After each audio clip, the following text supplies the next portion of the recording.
காஞ்சி ஸ்ரீ மகா பெரியவரை சந்திக்க மக்கள் திலகம் அவர்கள் தன் கட்சி ஆரம்பித்து சில நாட்கள் கழித்து சென்று ஆசீர்வாதம் பெற்று தன் கட்சிக்கு ஒரு சின்னத்தை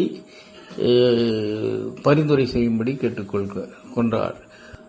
சில நேரம் யோசித்த அவர் மூகாம்பிகை கோயிலுக்கு சென்று உங்கள் கையில் கிடைக்கும் முதல் பொருள்தான் உங்களுக்கு சின்னமாக அமையும், அதை ஏற்றுக்கொள்ளுங்கள் என்று கூறி வழி அனுப்பி வைத்தார்.